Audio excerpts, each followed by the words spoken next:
Marcos capítulo 12, versículos 35 al 37. Y tomando la palabra, Jesús decía mientras enseñaba en el templo: ¿por qué dicen los escribas que el Cristo es hijo de David? David mismo dijo por el Espíritu Santo: el Señor dijo a mi Señor, siéntate a mi diestra hasta que ponga a tus enemigos debajo de tus pies. David mismo le llama Señor. ¿En qué sentido es, pues, su hijo? Y la gran multitud le escuchaba con gusto. Hay ciertas cosas en la vida que podemos darnos el lujo de ignorar.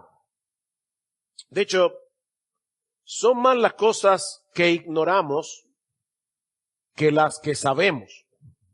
Es por eso que el filósofo y matemático francés René Descartes dijo una vez: daría todo lo que sé por la mitad de lo que ignoro. En otras palabras, la mitad de lo que ignoro es mucho más de lo que yo sé. Miren, nuestra ignorancia es tan grande que hay un montón de cosas que nosotros ni siquiera sabemos que no sabemos. Porque no sabemos. Y no hay problema con eso. Se puede vivir la vida ignorando muchas cosas. Pero hay algunas que de ninguna manera podemos y debemos ignorar. Y me atrevo a decir que de todas ellas, la más importante es la que nosotros vamos a considerar en la mañana de hoy. ¿Quién es Jesús realmente?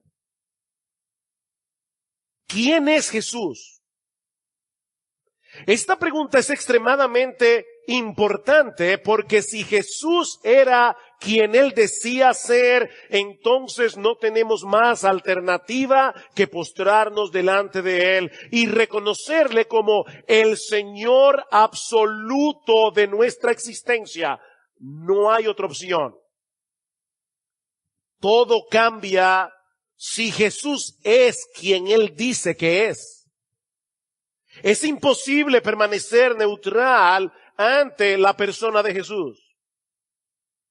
Esa es una de las cosas que aprendemos en el pasaje que vamos a estudiar en esta mañana, continuando con nuestros estudios en el Evangelio de Marcos. Recuerden que nos encontramos en la última semana del ministerio terrenal de Jesús y más particularmente en el día martes de esa semana, 3 días antes de su crucifixión. Los líderes religiosos de Israel habían orquestado un asedio en su contra, tratando una y otra vez de enredarlo en sus propias palabras, pero una y otra vez quedaban atrapados en su propia trampa. De hecho, dice en el versículo 34 de Marcos 12, el pasaje que estudiamos la semana pasada, que después que el Señor le dice al escriba cuál es el mandamiento más importante de la ley, nadie quiso aventurarse a preguntarle nada más. Ese día habían pregunta tras pregunta tras preguntas, pero dice que ahora nadie quiere preguntarle nada más a Jesús. Era más que evidente para todos ellos que ellos no podían con Él. Pero a partir del versículo 35 de Marcos 12, la historia toma un giro de 180 grados, porque ahora es Jesús el que toma la iniciativa y decide confrontar a sus adversarios con una pregunta. Interesante eso. Jesús hizo una sola pregunta. Una sola pregunta fue suficiente para ponerle punto final a esta oleada de cuestionamientos que se habían levantado contra Él durante todo ese día. Ahora hay al menos 3 cosas que sirven de telón de fondo a esta pregunta de Jesús en el versículo 37 y que es de mucha importancia entender para poder ver cuál es el dilema que el Señor está planteando aquí. Así que antes de considerar el contenido de esta única pregunta de Jesús, Permítame detenerme unos minutos en su trasfondo. Hay algunas cosas en el trasfondo de esta pregunta. La primera es que la mayoría del pueblo de Israel, incluyendo los escribas y fariseos, aceptaban el hecho de que el Mesías habría de ser un descendiente de David. Noten el versículo 35 otra vez, tomando la palabra, Jesús decía mientras enseñaba en el templo, ¿por qué dicen los escribas que el Cristo es hijo de David? Y solo como una nota aclaratoria, la palabra Cristo no es más que la traducción griega de la palabra hebrea Mesías, que se traduce al español como el ungido. Cristo es igual a Mesías, es igual a ungido en español, porque en el Antiguo Testamento, tanto los reyes de Israel como los profetas eran ungidos con aceite el día en que eran designados oficialmente para ejercer su oficio. Y Dios le había prometido a David que uno de sus descendientes sería el Mesías, no un Mesías, él sería el ungido por excelencia que habría de reinar para siempre en su trono. El Mesías, aquel cuyo poder y señorío no tendrían límites. Por eso cuando Jesús entró a Jerusalén el domingo de Ramos, 2 días antes, ¿cómo lo aclamaban los judíos? Hosanna al Hijo de David que viene. O como el ciego Bartimeo le clamaba al Señor, Jesús, hijo de David, ten misericordia de mí. Todos los judíos aceptaban eso universalmente. Por otra parte, los escribas aceptaban también que el salmo citado por Jesús en el versículo 36, que es el Salmo 110, había sido escrito por David. Y que era un anuncio profético acerca del Mesías. Noten el versículo 33. David mismo dijo por el Espíritu Santo, y entonces el Señor cita el Salmo 110. Este salmo, que fue escrito unos 1000 años antes de Cristo, es el pasaje del Antiguo Testamento que más se cita en el Nuevo Testamento. Ningún otro pasaje del Antiguo Testamento es más citado en el Nuevo Testamento que el Salmo 110. Decía Agustín de Hipona que este salmo es una de las promesas proféticas más claras y evidentes, más llanas y precisas acerca del Señor Jesucristo. Y todos los judíos en el tiempo de Jesús aceptaban el hecho de que este salmo hablaba proféticamente acerca del Mesías. En tercer lugar, también los judíos aceptaban como una verdad incontrovertible el hecho de que solo existe un Dios. Un Dios, un solo Dios. En el pasaje que vimos la semana pasada, cuando el escriba le pregunta a Jesús, ¿cuál es el más grande mandamiento? Jesús le responde citando Deuteronomio capítulo 6, versículo 4. Escucha Israel, Jehová nuestro Dios, el Señor nuestro Dios, el Señor uno es. Esta era una verdad fundamental del judaísmo, era una verdad, o es una verdad fundamental del cristianismo.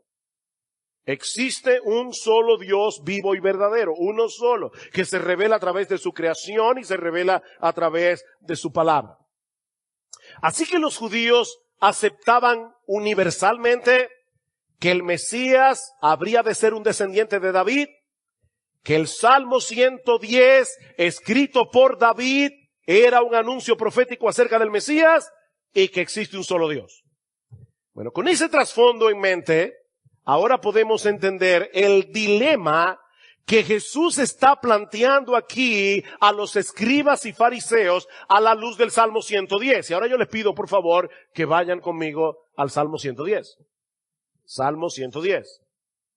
Yo le ruego al Señor de todo corazón que al considerar el contenido de este Salmo, los ojos de muchos aquí sean abiertos para contemplar, saborear, deleitarse en la gloria, la belleza y la majestad de nuestro bendito Señor y Salvador Jesucristo. Salmo 110, el salmo que está citando Jesús en Marcos 12. Versículo 1, dice el Señor a mi Señor. Recuerden, David es el escritor de este salmo. Dice el Señor a mi Señor, siéntate a mi diestra hasta que ponga a tus enemigos por estrado de tus pies. En nuestras traducciones al español, la palabra Señor aparece 2 veces en el versículo 1. Dijo el Señor o dice el Señor a mi Señor. Pero en el texto original que fue escrito en hebreo son 2 palabras distintas. La primera es la traducción del nombre propio de Dios, que algunas versiones traducen como Yahvé, otras versiones traducen como Jehová. Es el tetragramatrón, YHWH es el nombre de Dios, impronunciable, no tiene vocales en el hebreo. Yahvé, Jehová. La segunda palabra es Adonai. Adonai. Dice Yahvé, oh Jehová, a mi Adonai. Esta palabra hebrea se puede traducir también como amo, dueño, señor, soberano. Señala a uno que ejerce control, a uno que tiene soberanía. Es por eso que esta palabra es usada frecuentemente en el Antiguo Testamento para referirse a Dios o incluso para conectarla con el nombre de Dios, como cuando dice Elohim Adonai, Dios el Señor, o Yahvé Adonai, Jehová nuestro Señor. De manera que lo que David está escribiendo en el Salmo 110 es una conversación privada que se le ha revelado a él entre Jehová, Yahvé, o como ustedes quieran pronunciarlo, y este personaje que todos los judíos identificaban correctamente como el Mesías, pero a quien David le llama mi Adonai. Dice Jehová a mi Adonai, a mi Señor. De ahí la pregunta de Jesús en Marcos capítulo 12, versículo 37. ¿De quién es hijo el Cristo? De David. Entonces, ¿cómo es que David, inspirado por el Espíritu Santo, le llama su Señor en el Salmo 110? Si el Mesías es un descendiente de David, ¿cómo es posible que el mismo David se refiera al Mesías llamándole su dueño, su amo, su soberano, su Adonai? No olviden, mis hermanos, que David era el rey de Israel. Él sabía que entre él y Dios no había ninguna persona de mayor rango. Por encima de David, el rey de Israel, solo estaba Dios.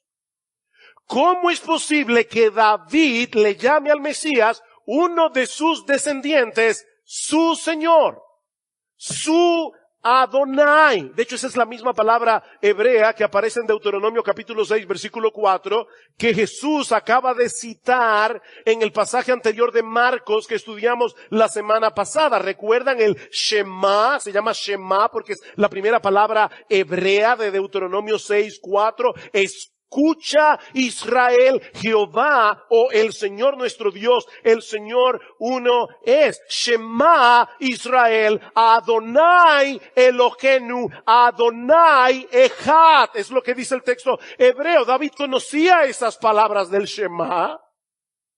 Él sabía que hay un solo Adonai que gobierna el universo entero, el Señor nuestro Dios. ¿Cómo explicar entonces que el mismo David se dirija al Mesías llamándole Señor, llamándole Adonai, la misma palabra hebrea que aparece en el Shema. David está escuchando aquí una conversación intratrinitaria, donde Yahvé, Jehová, el Dios de Israel, el Dios del pacto, le está diciendo al Mesías, el Señor de David, ven, siéntate a mi diestra, hasta que ponga a todos tus enemigos por estrado de tus pies. ¿Se equivocó David al llamarle Señor? Por supuesto que no. Porque el mismo Jesús dice en Marcos capítulo 12, versículo 36, que Él escribió esas palabras, ¿por quién? Por el Espíritu Santo. Él escribió esas palabras por inspiración divina. Y de paso, noten, mis hermanos, el concepto que Jesús tenía de la Biblia. ¿Cómo veía Jesús la Biblia? David fue el escritor humano del Salmo 110, pero cada una de sus palabras fueron inspiradas por el Espíritu Santo. Toda la Escritura es inspirada por Dios, dice Pablo en 2 Timoteo capítulo 3, versículo 16. En la segunda carta de Pedro, el apóstol dice en el capítulo 1 que ninguna profecía fue dada jamás por un acto de la voluntad humana, sino que hombres inspirados por el Espíritu Santo hablaron de parte de Dios. De manera, mis hermanos, que si ustedes se dieron cuenta, las tres personas de la Trinidad están en el versículo 1 del Salmo 110. Las tres personas de la Trinidad. Dios el Padre, Yahvé, está hablando con Dios el Hijo, el Señor de David, el Mesías. ¿Y quién le está revelando a David esta conversación? El Espíritu Santo. Los escribas leían este salmo, pero no podían entender el problema que este salmo representaba para su teología. Si el Mesías era un descendiente de David, eso quiere decir que el Mesías sería un ser humano, ¿no es así? Él será de tu familia, él va a nacer de tu familia. El Mesías es un ser humano. Sin embargo, no podía ser un mero hombre, porque David le llama su Adonai. Perdonen que insista en esto, pero es que es sumamente importante. David está reconociendo que el Mesías es una persona divina distinta del Padre, a quien el Padre mismo está colocando aquí en una posición de autoridad y de poder. Ven, siéntate a mi diestra, le dice Yahvé al Adonai de David, hasta que ponga a tus enemigos por estrado de tus pies. La diestra era un lugar de honor y exaltación, la diestra del monarca. Así que Dios le está confiriendo al Mesías poder y autoridad para que reine junto a él. No se trata de un asiento para descansar, es un asiento para reinar. Siéntate a mi diestra, yo me encargaré, le dice Yahvé al Señor de David, yo me encargaré de subyugar a todos tus enemigos. Y de paso, esto era una seria advertencia a los mismos adversarios de Jesús que lo estaban confrontando en Marcos capítulo 12. Yo me voy a encargar de poner a todos tus adversarios por estrado de tus pies. Mientras el Adonai de David permanece sentado en el trono, en su lugar de honor, Jehová, Yahvé, el Dios del pacto, le promete someter a todos sus enemigos debajo de sus pies. Tarde o temprano, todos tendrán que reconocer que Jesús es el Señor. De un modo o de otro. Es esa promesa la que sirve de trasfondo a las palabras de Jesús en Mateo capítulo 28, versículo 18, después de su resurrección y antes de su ascensión. Toda autoridad me ha sido dada en el cielo y en la tierra. Ahora, Cristo siempre ha tenido autoridad, suprema autoridad, porque Él es Dios. Pero Él está hablando aquí como el Mesías. Él está hablando aquí como el Dios encarnado que vino a redimir a su pueblo muriendo por ellos en una cruz. Es en ese mismo sentido que Pablo escribe en Filipenses capítulo 2, versículo 9, que después de su humillación, Dios lo exaltó hasta lo sumo y le dio un nombre que es sobre todo nombre, para que en el nombre de Jesús se doble toda rodilla de los que están en los cielos y en la tierra y debajo de la tierra, y toda lengua confiese que Jesucristo es el Señor, para gloria de Dios el Padre. Mis hermanos, eso ya sucedió. Eso ya sucedió. No estamos esperando que el mundo dé su voto a favor de Cristo. No. No le estamos rogando a los hombres, por favor, hagan a Cristo Señor. No. Él es Señor. Él ya fue exaltado por el Padre y sentado a su diestra, independientemente de lo que los hombres piensen acerca de Jesús. Él es Señor de señores. Él es el Rey soberano que ha sido investido por Dios de todo poder y autoridad. Si te opones a ese Rey, no pones en peligro su reino. Pones en peligro tu alma. Oponerse a ese Rey no pone a Dios a temblar. Tú no puedes poner a temblar el trono de Dios. Y ya Dios decretó que todos los enemigos del Mesías serán puestos por estrado de sus pies. Y esta es una figura sumamente gráfica. Cuando Josué venció a 5 reyes cananeos en Gabaón, dice en Josué capítulo 10, versículo 24, que él llamó a los oficiales de su ejército y les ordenó que pusieran sus pies sobre el cuello de estos reyes, diciendo, hemos vencido. Hemos vencido. Mis hermanos, Cristo reina.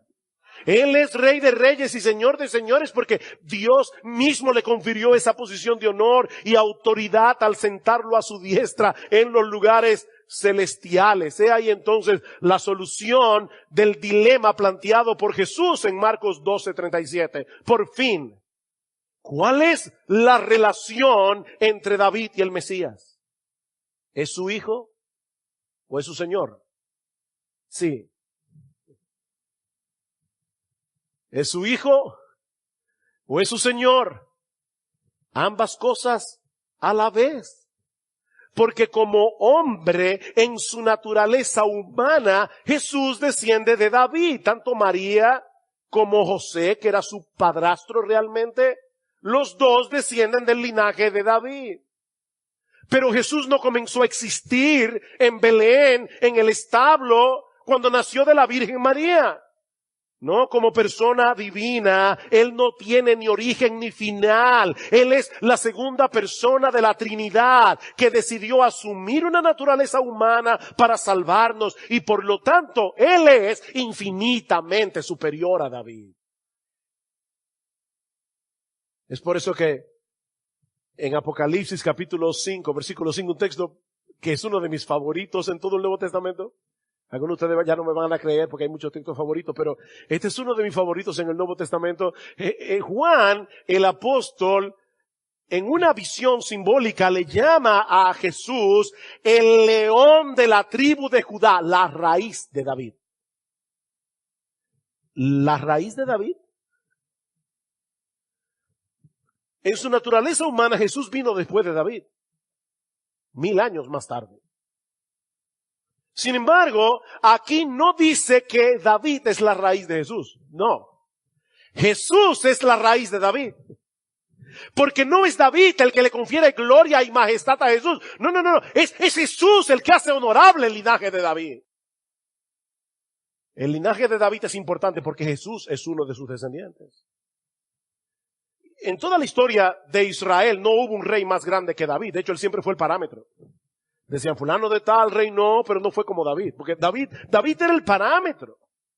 Pero el Mesías que provino de David es infinitamente superior porque Él es el soberano absoluto del universo. Toda autoridad me ha sido dada en el cielo y en la tierra.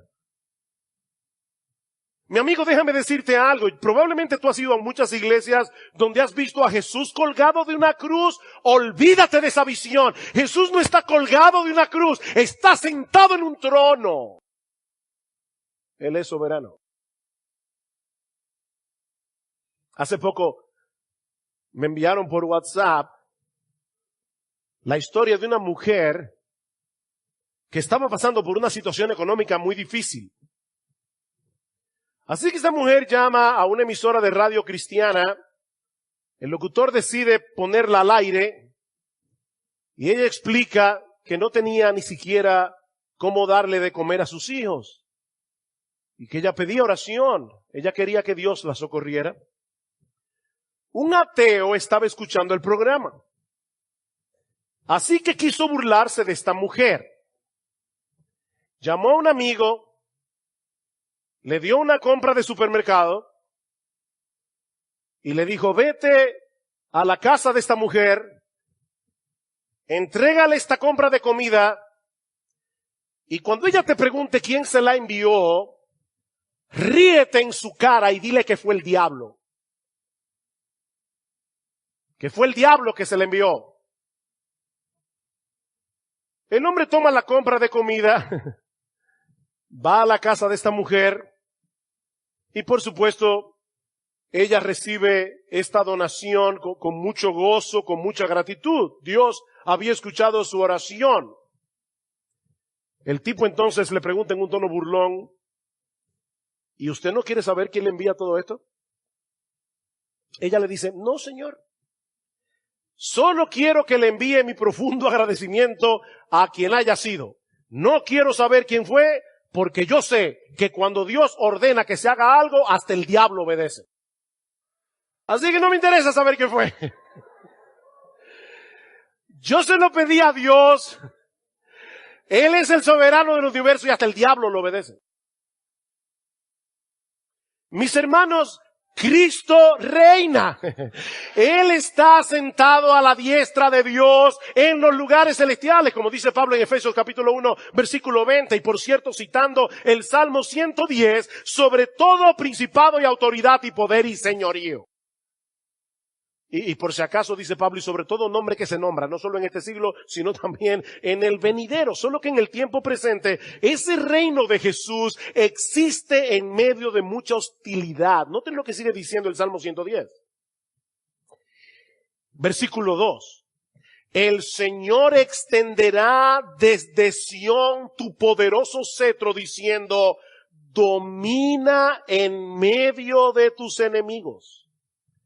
Domina en medio de tus enemigos. Todos los reinos terrenales protegen su territorio, ¿verdad? Para mantener a los enemigos fuera de la puerta, fuera de los límites. Pero Cristo tiene un reino que crece y se desarrolla en medio de un territorio hostil. Él domina en medio de sus enemigos. El reino de Cristo ha penetrado en el campamento del enemigo y allí opera con su poder espiritual, ganando el corazón de los hombres que se ofrecen a Él voluntariamente cuando son transformados por el poder del Evangelio. Versículo 3. Tu pueblo se ofrecerá voluntariamente en el día de tu poder, en el esplendor de la santidad, desde el seno de la aurora. Tu juventud es para ti como el rocío. Tu pueblo se ofrecerá voluntariamente. El Señor no tiene mercenarios en su ejército. El Señor no tiene que ordenar por ley servicio militar obligatorio. No. Todos los suyos se ofrecen espontánea y libremente para servir en sus filas, como dice David. Aquí, cuando veníamos ahora para la iglesia, estábamos recordando mi esposa y yo que este verano cumplimos 40 años de haber sido salvados por gracia. 40 años, el año 1977, 2 impíos fueron ganados para Cristo y muchos otros más, pero al menos yo sé de 2. Por la gracia y el poder de Dios.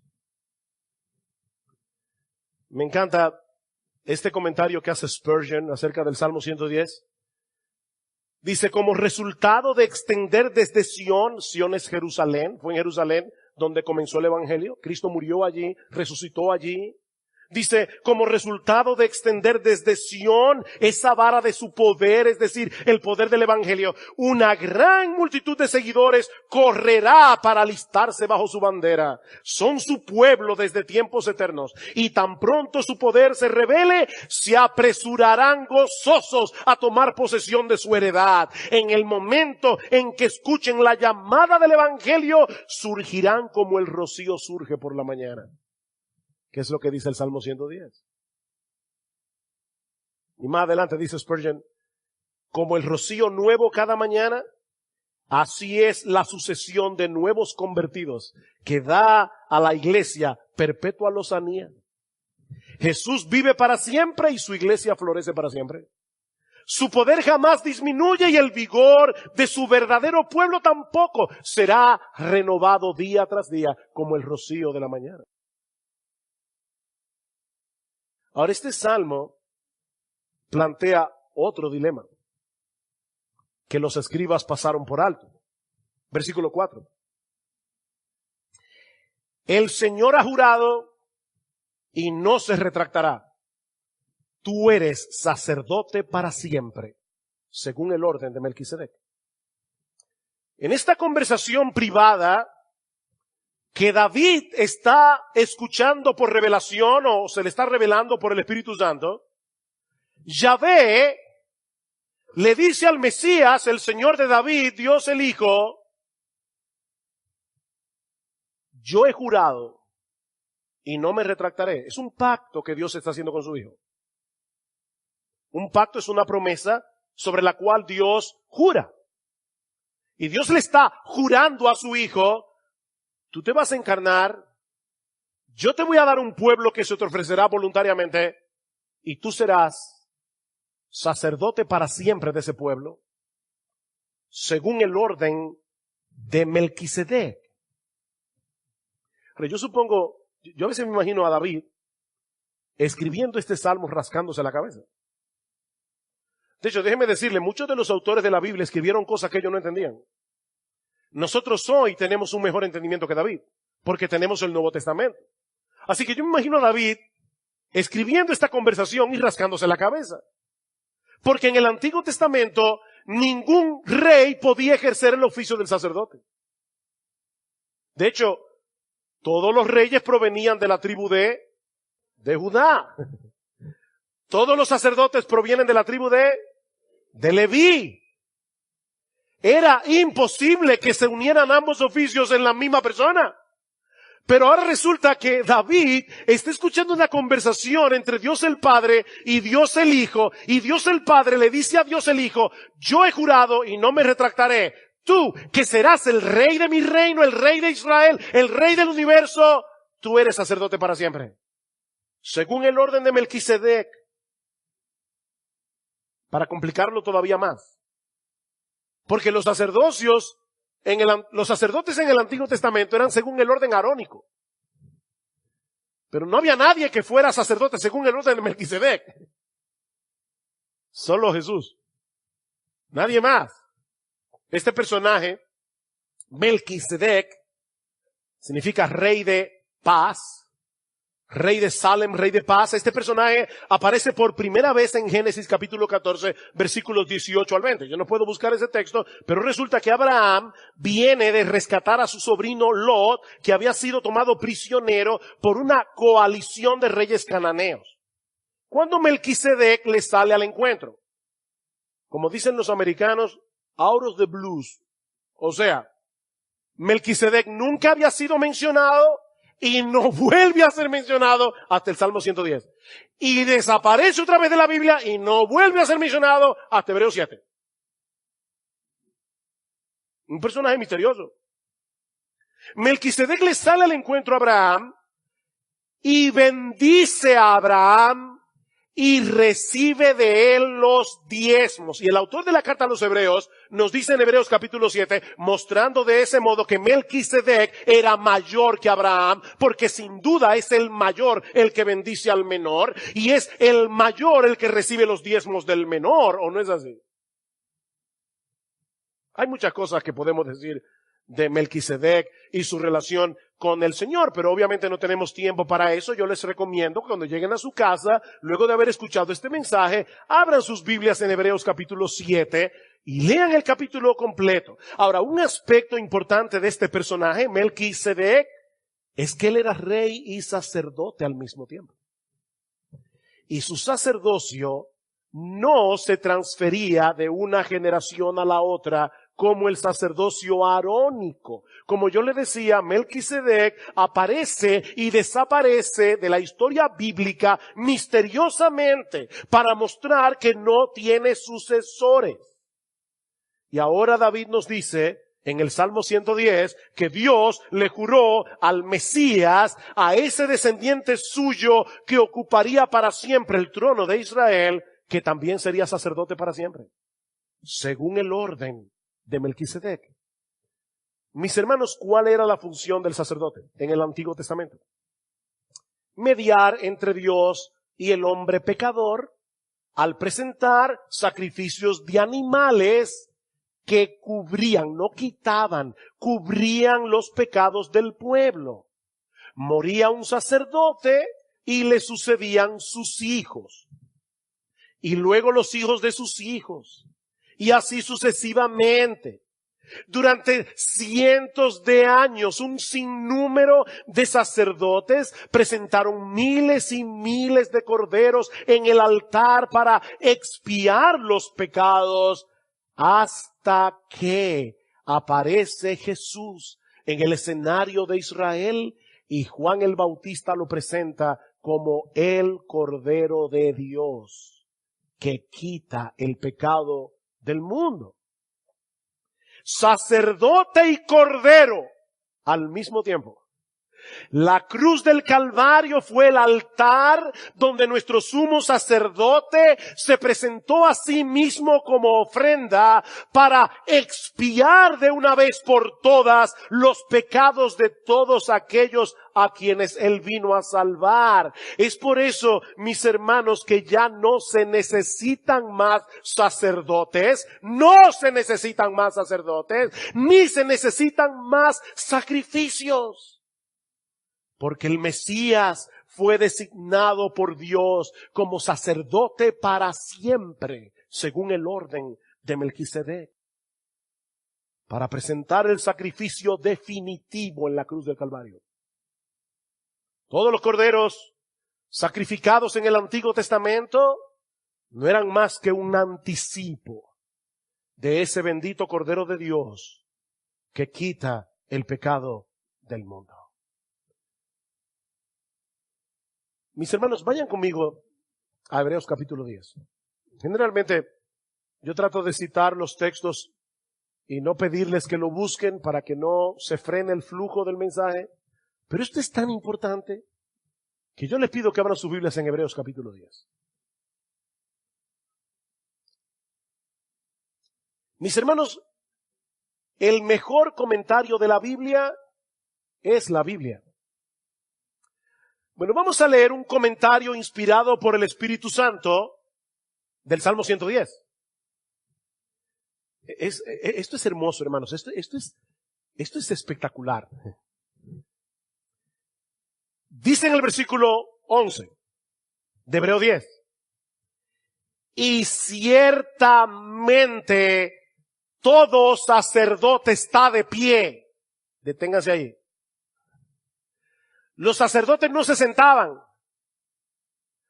porque nunca terminaban su labor. Era sacrificio tras sacrificio, tras sacrificio, tras sacrificio. Los sacerdotes nunca llegaban al punto de decir, ya me puedo sentar, la obra está hecha. No. Dice, ciertamente todo sacerdote está de pie, día tras día ministrando y ofreciendo muchas veces los mismos sacrificios que nunca pueden quitar los pecados. Pero Él, habiendo ofrecido un solo sacrificio por los pecados para siempre, se sentó a la diestra de Dios. ¡Wow! Aquellos sacerdotes están de pie. Este está sentado. Está sentado porque Porque ya la obra fue consumada. El autor de la carta a los Hebreos está interpretando el Salmo 110, esperando de ahí en adelante hasta que sus enemigos sean puestos por estrado de sus pies. El Salmo 110. Porque por una ofrenda, una sola, Él ha hecho perfectos para siempre a los que son santificados. Mi amigo, déjame decirte algo. Si tú estás aquí en esta mañana y si tú eres católico romano, te quiero decir esto con todo respeto. Cada vez que la Iglesia Católica Romana celebra una misa, está cometiendo la peor de las blasfemias. La palabra misa era la palabra latina que se usaba en aquellos días para despedir a la multitud después que el servicio terminaba, y comenzó a usarse para hablar del servicio católico romano. Pero la palabra hostia significa sacrificio incruento. Según la teología católica romana, la hostia se transforma. Es lo que se conoce como la doctrina de la transubstanciación. Hay un cambio de sustancia en ese pan, de manera que ese pan se convierte real y efectivamente en el cuerpo de Cristo, y ese vino se convierte real y efectivamente en su sangre, de tal manera que en la misa Jesús es vuelto a sacrificar una y otra vez, una y otra vez, una y otra vez. Cuando el autor de la carta a los Hebreos está diciendo, ya no se necesitan más sacerdotes, porque Jesús es sacerdote para siempre, según el orden de Melquisedec. Y en segundo lugar, ya no se necesitan sacrificios, porque con una sola ofrenda Él hizo perfectos para siempre a los santificados. Sí, yo sé que no es políticamente correcto decir ese tipo de cosas desde el púlpito. Pero aquí no venimos a ser políticamente correctos, aquí venimos a enseñar la palabra de Dios.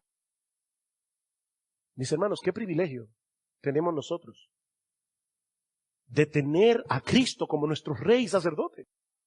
Qué privilegio, como rey nos gobierna por encima del pecado remanente. Nuestro rey gobierna en nuestro corazón. Él nos defiende de nuestros enemigos, Él es nuestro rey. Pero nosotros somos débiles todavía. El pecado todavía mora en nosotros, pero tenemos un sacerdote en los cielos. Un sacerdote que intercede por nosotros ante Dios, como aquel que satisfizo plenamente las demandas perfectas de su justicia. Y cada vez que nosotros pecamos, y el acusador de los hermanos nos acusa en el tribunal de Dios, mira los tuyos. Jesús muestra sus manos y pies traspasados y dice, sí, pero yo pagué por eso. Yo pagué por eso. Es por eso que no puede haber otro Salvador. Es por eso que no puede haber otro mediador fuera de Jesús. Porque nadie puede igualar sus credenciales en la corte divina. Nadie. Y nadie pudo haber presentado delante de Dios un sacrificio como el suyo. Hay un solo mediador entre Dios y los hombres.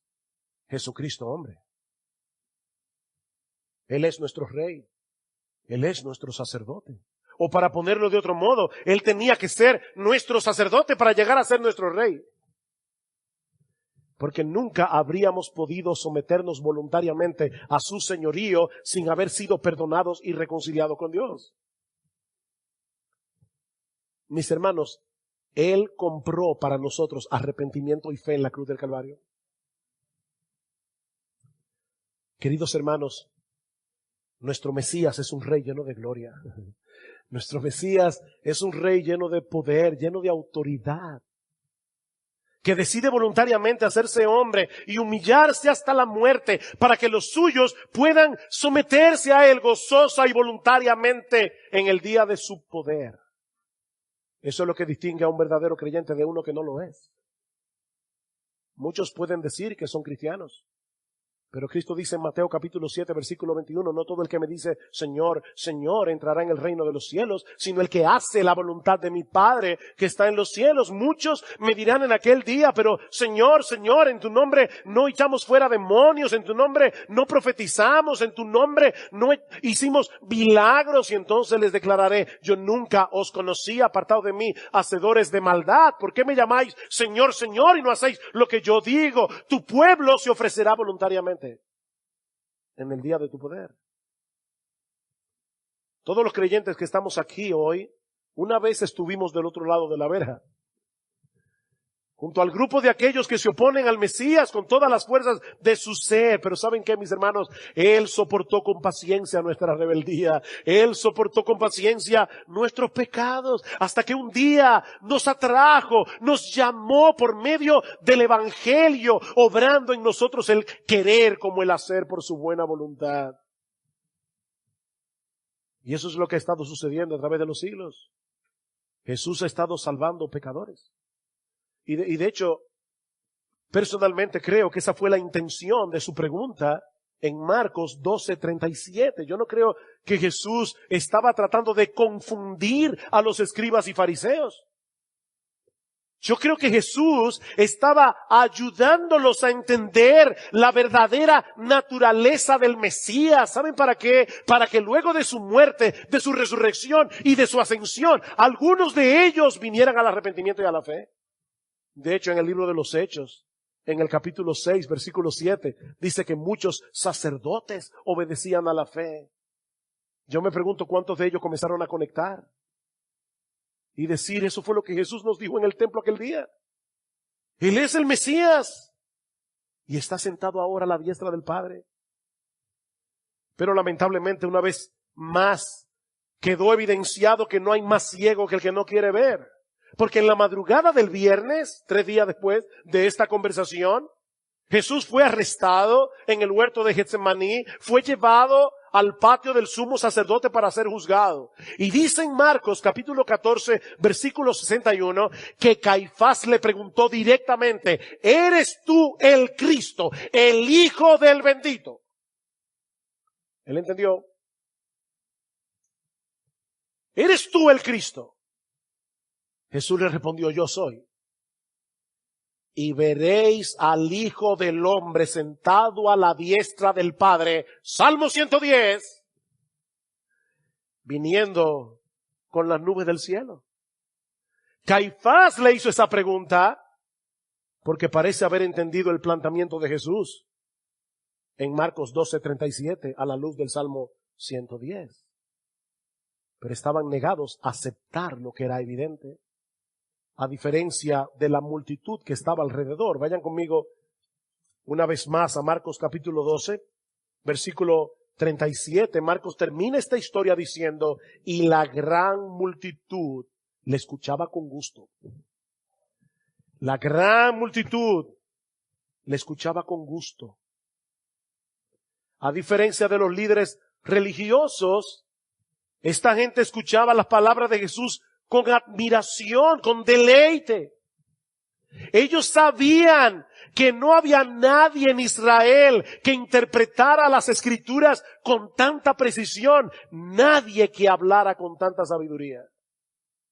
Claro, sin eliminar la posibilidad de que algunos estuvieran disfrutando pecaminosamente el hecho de que Jesús dejara en ridículo a los escribas y a los fariseos. Por fin le dieron lo que merecían. Ahora, ¿saben qué? Es muy probable que un buen número de ellos, de esa multitud que lo escuchaba con gusto, el martes, en el templo, estuvieran el viernes en el patio de Pilato pidiendo a gritos que Jesús fuera crucificado. Mi amigo, hay un abismo de distancia entre deleitarnos en la sabiduría de Jesús y venir a sus pies en arrepentimiento y fe. Hay un abismo de distancia. Hay muchos que visitan las iglesias regularmente, disfrutan la predicación de la palabra. Yo creo que algunos aún calman sus conciencias viniendo el domingo al servicio de adoración, pagaron su cuota. Pero eso no significa necesariamente que se hayan entregado por entero a Jesús como Señor y Salvador. Mi amigo, déjame decirte algo, disfrutar de la palabra es una cosa, ser un hacedor de ella es otra cosa. Y ahora yo te pregunto, ¿qué de ti? ¿Qué de ti? Tú puedes decir, al igual que David, que Jesús es tu Adonai, que Jesús es tu amo, tu dueño, tu soberano. Recuerda, no basta con decir Señor, Señor. Es someterse a su señorío. Eres parte de ese pueblo que se ha ofrecido a Él voluntariamente en arrepentimiento y fe para que Él sea tu único rey. El único que está centrado en el trono de tu corazón, el deleite de tu alma. Si es así, porque yo creo que hay muchos aquí, muchos que pueden decir, sí, pastor, Jesús es mi Señor. Gloria al Señor por eso. Entonces, mi hermano, levanta tu cabeza porque nuestra redención está cerca. Levanta tu cabeza. Aunque vivimos en un mundo dañado por el pecado, Cristo está sentado en su trono, llevando a cumplimiento el plan redentor de Dios y nadie podrá impedir que lo haga. Y hasta que Él regrese en gloria a establecer su reino de paz y de justicia, aquellos que el Padre escogió para ser de Cristo seguirán respondiendo al Evangelio y seguirán ofreciéndose a Él voluntariamente en arrepentimiento y fe. Nosotros estamos del lado de aquel que ya venció. Estamos del lado de aquel que ya está sentado en el trono reinando con poder. Mientras esperamos con expectativas el día glorioso de su segunda venida para reinar junto a Él por los siglos de los siglos. Escuchen esta preciosa promesa en Apocalipsis capítulo 3 versículo 21. Al que venciere le daré que se siente conmigo en mi trono, así como yo he vencido y me he sentado con mi Padre en su trono. ¡Wow! Gloria al Señor. Reinaremos con Él. Pero si ese no es tu caso, mi amigo, yo te ruego, yo te suplico que no demores en venir a Cristo, pidiéndole que perdone tus pecados, pidiéndole que transforme tu corazón incrédulo en un corazón creyente. Mi amigo, algún día todos sus enemigos serán puestos por estrado de sus pies, no lo dudes. Unos porque respondieron al llamado del Evangelio y se rindieron gozosa y deleitosamente a su autoridad y señorío. Pero otros porque recibirán el peso de la justa ira de Dios. Por causa de su rebelión, por causa de su incredulidad. Mi amigo, yo te ruego que no te vayas de este lugar en pie de guerra contra el Señor, porque no hay manera de que tú puedas salir victorioso de esa contienda. Cristo ya fue entronado en los cielos a la diestra del Padre como Rey de Reyes y Señor de Señores. Pero cada ser humano tiene que rendirse ante Él. Cada ser humano tiene que aceptar su autoridad. Oh, que el Señor bendiga su palabra hoy.